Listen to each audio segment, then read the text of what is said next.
Welcome to our posts. Today we will see stories of am I the a-hole? Am I the a-hole for walking out of the bridal salon when I found out my friends were making fun of me behind my back? I have two friends, Gaby and Shelly.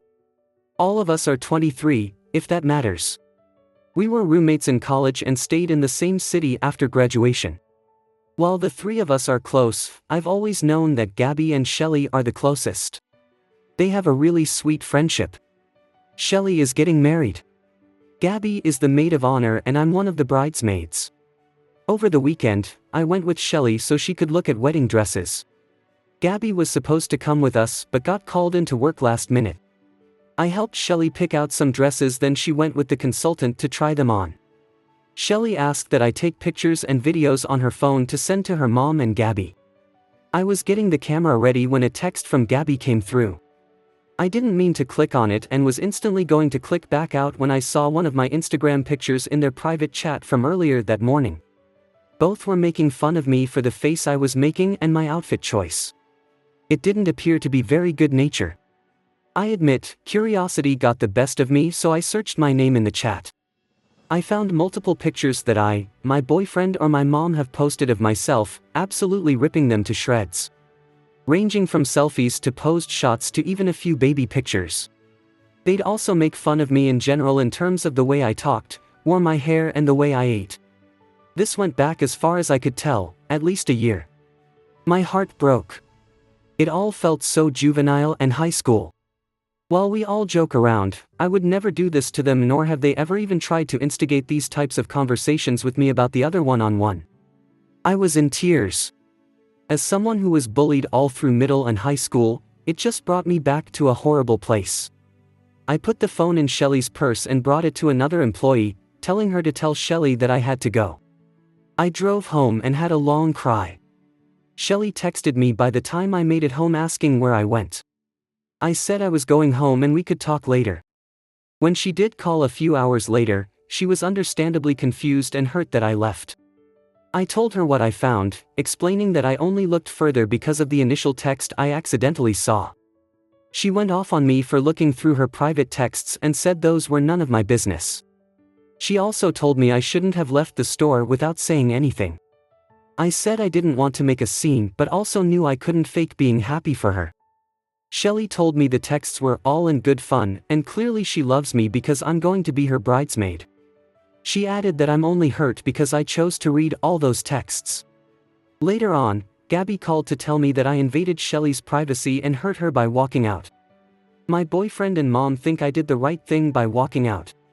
But obviously, they're a little biased. I just want some unbiased looks. Was I an a-hole to look through the texts and then leave? Top comments. Not the a-hole. If I was in your place, I think I'd drop out of being in the wedding. It's one thing to jokingly make fun of someone one time, but seems like they have done this to you a bunch of times. And it doesn't seem like it was lighthearted. If I was you, I wouldn't feel bad about looking through those messages at all. She handed her phone to you and feels like fate took the opportunity to expose them to you for who they are. Not the a-hole. Searching her phone was maybe crossing the line, but that line is far less important than two supposed friends spending months making fun of you behind your back. The all-in-good fun excuse doesn't hold water because you were not a party to it. You don't hide things like that from people unless you're aware of the fallout that would happen if you didn't. I can guarantee you that the vast majority of the people who will comment on this thread would never make fun of their friends to other friends behind their back. This is mean girl behavior. It's passive-aggressive, it's mean-spirited, and it's not how real friends treat their friends. They were making fun of you because they're mean and not very nice people. And they hid it from you because they are mean and not very nice people. She made excuses and blamed you for the situation because she is mean and not a very nice person. You should drop them both like a hot potato because they're mean and not very nice people. My only caveat here is if you engage in similar behavior with either of them, having private chats and making fun of other friends. If you do, then everyone sucks here. Edit, Opie confirms that they do not engage in that behavior. So my initial not the a-hole stands. Not the a-hole. Neither of these girls are your friend. They are deceitful mean girls who didn't even have the decency to apologize after you found out that they were being mean to you and secretly ganging up on you. They are bullies and you are doing a disservice to yourself to continue relationships with either of them. Take out your phone, block their numbers, and take the time to find real friends who love and respect you. You don't need them and they certainly don't value you, so don't give them a single second more of your energy. Love yourself and respect yourself enough to know that you deserve better. Not the a-hole and drop out of the wedding, and find new friends who actually like you. Not the a-hole. How could a year's worth of nasty texts be all in good fun? Clearly, these women are mean girls and bullies who are too cowardly to attack you to your face. I'd just keep walking out of their lives if I were you. Next story. Am I the a-hole for telling my husband's kids how broke he was when we met after they insinuated I was a gold digger? I've 38F been married to my husband Rob 52M for 4 years now. My husband's late wife died 1 year before we met and we dated for 2 years before marriage. He has 2 kids, 28 Madison and 26 Brett. Note, I am not calling them my stepkids because they explicitly told me I am not their stepmom, just their dad's wife. I didn't play a part in raising them, so I'm okay with that. It's always been a tense between us. I've tried my best to be kind to them and have been generous when I can be, but they are very cold with me. Being a child of divorce, I can partially relate to a parent moving on, so I try not to force anything.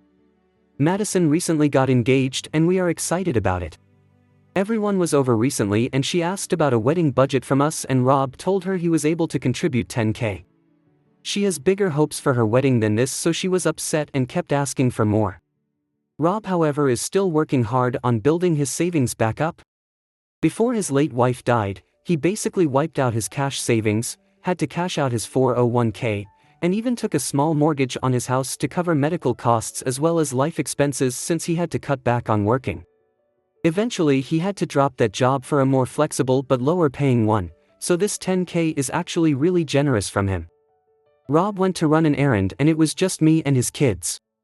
Madison then asked me if I'm going to give any in addition to what her dad is giving.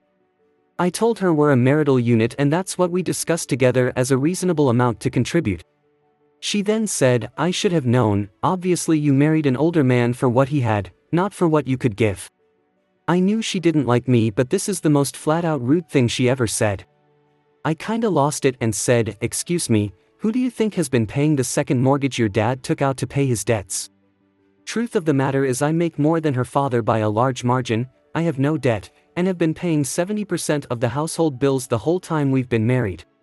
The $10K we're giving her is available because I've been able to subsidize her father's living expenses the last few years. I made it clear that not only am I not a gold digger, I'm literally wealthier than my older husband. She called me stuck up after this and stormed out. Then she called her dad later and said that I told her that I blamed her mother for being sick for her not having a better wedding budget. I told him what happened and he was mad at her, but also said I shouldn't have shared his financial details with his kids. Top comments.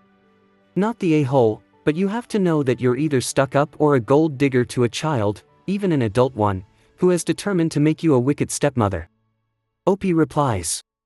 That's exactly why I thought I needed to tell her the truth. Just tired of that trope. Not the a-hole. He should have shared his financial situation himself. She is an adult and is old enough to understand that medical expenses are the reason there is not a larger savings. This should not feel like blaming the sick person. This is a sad reality of for-profit healthcare.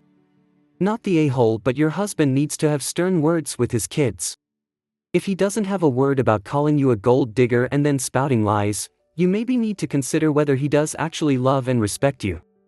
Perhaps he's the gold digger. I'm going with not the a-hole. You shared his financial situation with his kids, not strangers, and as you said, you are a marital unit, his finances are your finances and are therefore yours to share. If your husband doesn't like you telling people you've paid off his debt, then he should repay you. Not the a-hole. Next time Madison calls you a gold digger, tell her to hold the mirror up to her own face, because asking someone to give more money is an a-hole move. Next story. Am I the a-hole for offering my kid's nanny more money/hours so she won't work for my sister-in-law? My husband and I have 3 kids, 10MOF, 4M, 10F. We currently have a nanny, Isabel, 22F, 3 days a week. I have to say, Isabel is amazing. She drives on field trips, she does homework with the kids, she handles play dates, she's the one adult my 10-year-old likes, she's not dependent on screens, does art projects with the kids, she speaks 10-year-old, and she's even teaching them how to cook and bake. They made mini quiches a few weeks ago. My oldest is doing state testing right now and wanted a fun activity with her friends. Isabel suggested a spa day and my daughter loved it. I set up a day for my 4-year-old to go home with his grandparents and let Isabel turn our living room into a spa. She picked up my daughter, my niece, and 2 friends, brought them to our house, and did their hair and nails while they laid back and did face masks. I guess my niece was telling her mom how cool Isabel is because my sister-in-law texted Isabel offering her a nanny position 4 days a week, matching whatever I pay her but for only 1 kid. Isabel showed me the text and told me that she will have to think about it because the extra money would be nice. I told her if she promised to stay, next year I'd have her at 5 days a week with a $5 per hour raise. Isabel turned my sister-in-law down saying she had received a better offer and now she's telling my husband's family that I stole a nanny from her. They're upset that I outbid my sister-in-law and gave Isabel extra money and hours just so my sister-in-law wouldn't get her. My husband said it was petty. Am I the a-hole for offering Isabel a raise and more hours so she doesn't work for my sister-in-law? Top comments. Not the a-hole. Every parent knows that a good babysitter or nanny is worth their weight in gold. Your sister-in-law is TAH for trying to poach your nanny, and you fighting to keep her should be expected. It's rich that your sister-in-law is accusing you of stealing a nanny when she tried to do the exact same thing. ETA, just make sure you follow through with the promised raise, etc. ETA 2. And if your husband has such an issue with it, tell him he's responsible next time you need a new nanny/sitter. He can do all the interviewing and contacting references and background checks and negotiations for pay. It's not so easy as find a new nanny. Your sister-in-law knows this and tried to circumvent the process. Not the a-hole, but make sure you're paying her what she's worth without her getting another offer. She should be given raises yearly and bonuses for going above and beyond. She wasn't wrong to consider a better offer, although it's really crappy of sister-in-law to try and poach your nanny so she's the a-hole. No, what's petty about that? Your sister-in-law tried to steal your nanny out from under you, which was sneaky, and you outbid her in order to retain your nanny's services. It was up to your nanny which was the better deal. You like your nanny and are willing to pay for her services. That's just good sense, as long as you can afford it. Not the a-hole. Wait. So no one in your family is outraged that your sister-in-law tried to steal your nanny, you know, the one who has been working for you apparently quite some time? Tell them to all go pound sand. Not the a-hole. Your sister-in-law tried to steal your nanny. Your sister-in-law could have come to you and the 2 of you could have approached Isabel about caring for all 4 kids with you and sister-in-law splitting Isabel's pay.